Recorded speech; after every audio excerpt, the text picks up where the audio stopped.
네, 그동안 거침없이 기준금리를 높여왔던 제롬 파월 미국 연방준비제도 의장이 이번 달엔 속도 조절에 나서겠다는 뜻을 밝혔습니다. 네, 우리나라는 물론 전 세계 경제에 파장이 미칠 것으로 보이는데요. 경제부 조태현 기자와 자세한 내용 살펴보겠습니다.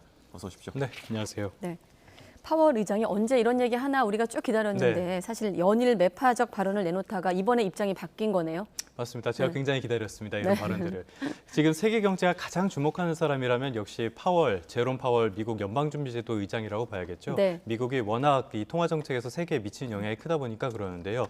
이번에 브루킹스 연구소에서 이 연설이 있었습니다. 네. 조금 생소하실 수 있는데 1927년도에 설립된 사회과학 연구소거든요. 미국에선 상당히 좀 권위가 있는 연구소로 평가를 받습니다. 네. 여기에서 어떤 힌트가 나오지 않을까 싶었는데 파월 의장이 예상보다 더 확실하게 신호를 줬어요. 어떤 신호냐? 지금까지 굉장히 공격적으로 긴축을 해왔다는 점을 먼저 인정을 했고요. 예. 과잉 긴축을 원하지 않는다고 강조했습니다. 그러면서 지금부터 기준금리 인상 속도를 조절하는 게 타당하다 이렇게 설명을 했거든요. 예. 그럼 언제부터 조절을 하냐? 당장 이번 달 13일에 열리는 FOMC부터 조절할 수 있다 이렇게 이야기를 했습니다. 그러니까 이번 FOMC에서는 기존에 75bp 올리는 그러니까 자이언트 스텝 대신에 0.5%포인트 높이는 빅 스텝을 단행할 가능성이 있다. 사실상 시사를 했다 이렇게 볼 수 있겠습니다. 네, 말씀하신 것처럼 속도 조절을 공식화한 건데 왜 예. 갑자기 이렇게 입장이 바뀐 겁니까? 뭐 사실 예상된 수준이었죠. 우리나라가 지난번 금융통화위원회에서 기준금리를 25bp만 올렸던 것도 이번에는 미국이 그렇게까지 자이언트 스텝을 밟지는 않을 거라고 봤기 때문에 가능했던 예. 일이거든요. 아무래도 이게 지나치게 빠르게 기준금리를 올리다 보니까 경기 침체 가능성이 굉장히 커졌다는 점이 영향을 미쳤다고 봐야 될 것 같습니다. 네. 예, 여러 차례 말씀을 드렸지만 경제 현상이라는 거는 언제나 이 경착륙 수준으로 가야 되는데 지금 미국을 포함한 세계 경기는 경착륙 경로로 가고 있다는 평가가 많거든요.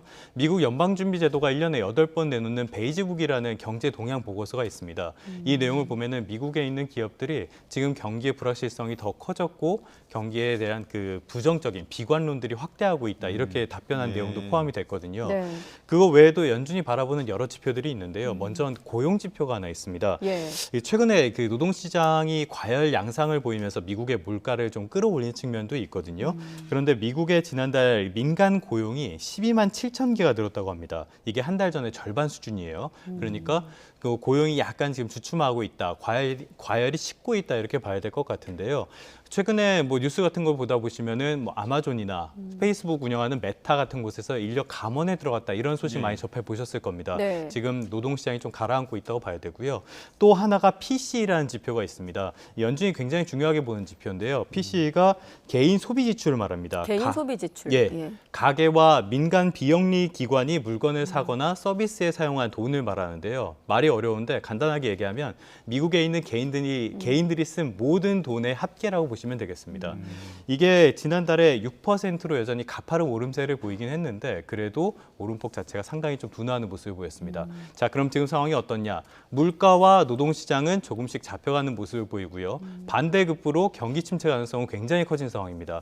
그렇기 때문에 지금쯤 한번 속도 조절을 시사할 타이밍, 속도 조절을 시사할 필요가 있었던 건 사실입니다. 네, 정리를 하면 파월 의장의 속도 조절 발언으로 12월 연준 회의에서는 0.5%포인트 인상 가능성이 높아졌다. 그렇죠. 이렇게 요약을 예. 할 수 있는 상황인데 사실 이 파월 의장의 어떤 메시지에 금융시장이 정말 숨죽여 지켜보고 있지 않습니까? 맞습니다.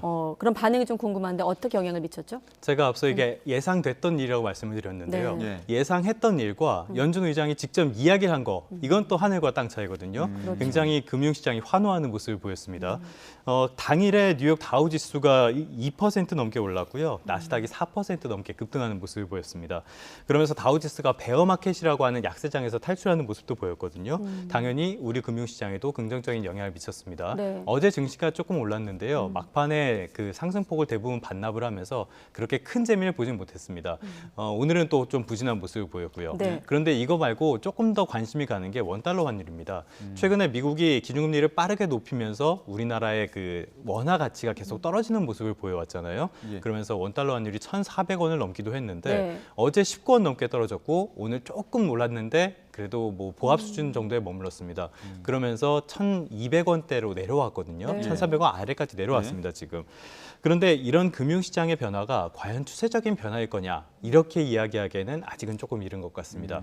파월 의장도 이야기를 했지만 속도 조절은 하겠다. 하지만 금리는 올린다 이 얘기를 했거든요. 예. 그렇기 때문에 아직은 네. 조금 더 상황을 봐야 될 것 같고요. 예. 최소한 내년 상반기까지는 조금 주춤할 가능성이 있고 그 이후로 경기 침체가 불거지면서 다시 좀 통화가 완화적인 정책으로 갔을 때, 그러니까 내년 하반기부터는 다시 추세적인 반등을 하지 않겠냐 이런 전망이 나오고 있습니다. 예. 우리나라 통화 정책은 어떻게 좀 변화가 있을까요? 자, 우리나라도 지금 기준금리를 굉장히 빠르게 높였죠. 올해 초에 기준금리가 1%였는데 네. 지금은 연 3.25%거든요. 이거를 기준금리를 처음 올렸던 지난해 8월과 비교하면은 지금 1년 3개월 만에 2.75%포인트나 올랐습니다. 예. 굉장히 급격하게 올랐죠. 그런데 이렇게 올린 거는 물론 우리나라도 미국이나 유럽만큼 물가가 빠르게 오르지 않았지만 네. 그래도 물가가 굉장히 높았기 때문에 어쩔 수 없는 측면이 있습니다. 그런데 여기에 더해서 미국이 워낙 가속을 하니까, 과속을 하니까 예. 우리나라도 그렇고 유럽도 그렇고 거기 어쩔 수 없이 따라가게 된 측면도 있거든요.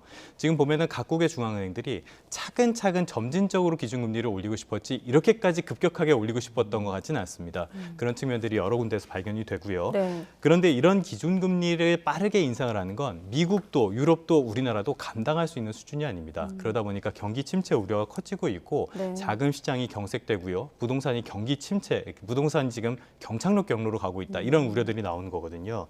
그래서 미국이 이렇게 속도 조절을 공식화한 거는 우리나라 중앙은행 입장에서는 상당히 좀 반가운 일일 겁니다. 그래서 앞으로는 조금 더 여유 있게 통화 정책을 쓸 수 있는데요. 그렇다고 해도 지금 기준금리를 올리지 않고 그냥 무시할 수 있는 상황은 또 아닙니다. 조금 뒤에 설명드리겠지만 물가 문제가 있으니까요. 네. 그래서 지난번에 그 금통위 결과를 보면은 네.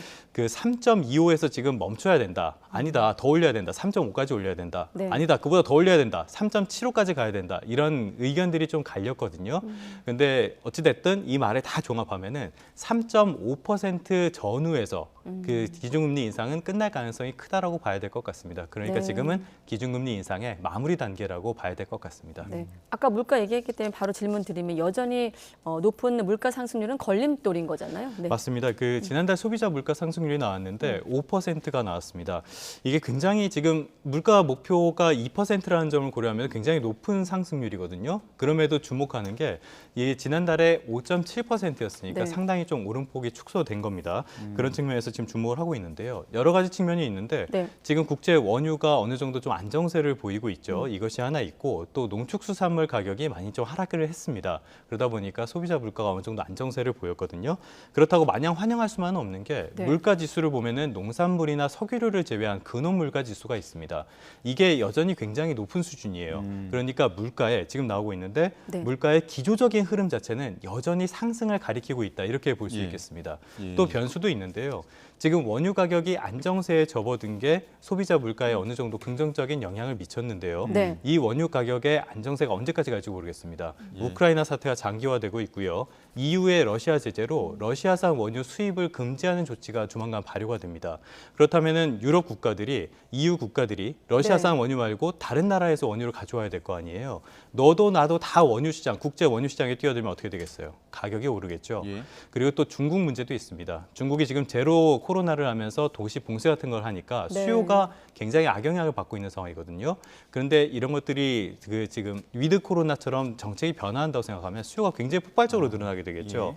그러면 원유 가격이 다시 오르고 우리나라의 물가가 다시 상승세로 더 불안해질 가능성도 아직은 배제할 수는 없다고 할 수 있겠습니다. 앞서 우리나라 부동산 시장 경착륙하는 모습 보인다고 또 네. 말씀도 해주셨는데 뭐 미국의 기준금리 인상 속도 조절도 그렇고 우리나라 부동산 시장 어떤 영향을 미칠까요? 지금 저희가 이 자리에서 거의 매주 이 얘기를 하고 있는 것 같죠. 이번 주가 항상 지난주보다 더 나빴습니다. 역대 최대 그 낙폭을 계속 경신하고 있는 중인데요. 네. 이번 주에도 상당히 좀 부진한 모습을 보였습니다. 예. 지금 한국은행이 기준금리 인상을 고심하는 배경 가운데 하나가 이 부동산 경착륙인데요. 뭐 일부에서는 기준금리를 빠르게 높여서 집값을 잡아라 이렇게 이야기하지만 이거는 빈대 잡으려다가 집을 다 태워먹는 그런 상황이라고 볼 수 있겠습니다. 지금 부동산 시장 연착륙을 유도하기 위한 대책들이 계속 나오고 있지만 큰 효과는 없죠. 기준금리 인상을 이겨내지는 못하고 있는 상황이라고 보시면 될 것 같고요. 그러다 보니까 건설 경기의 체감 지금 경기도 굉장히 좀 안 좋아진 상황이라고 볼 수 있겠습니다. 여기에 또 영향을 준 게 하나 있는데요. 화물연대 파업이 영향을 주고 있습니다. 네. 화물연대 파업이 지금 어디에 가장 영향을 미쳤다 이런 보도 많이 보셨죠. 시멘트입니다. 예. 시멘트 지금 물동량이 평소에 40% 정도밖에 안 되고 있거든요. 근데 시멘트가 어디에 쓰입니까? 건설 현장에 쓰이죠. 네. 건설 현장에 부정적인 영향을 줄 수밖에 없는데 건설산업연구원에서 조사한 내용이 있습니다. 지난달에 건설 기업의 경기 실사지수, 그러니까 체감 경기가 12년 3개월 만에 가장 안 좋았습니다. 이럴 정도로 안 좋은 상황인데요. 부동산 경기는 앞으로도 계속적으로 안 좋을 가능성이 큽니다. 기준금리 추가 인상이 지금 예고된 상태니까요. 그렇다면은 건설 경기도 계속 나빠지겠죠. 그러면 건설 기업들이 고용과 투자를 줄일 수밖에 없습니다. 또 악순환 구조가 만들어지는데 상당히 좀 어려운 시기라고 할 수 있겠습니다. 네, 알겠습니다. 경제부 조태현 기자와 함께 알아봤습니다. 수고했습니다. 네, 고맙습니다.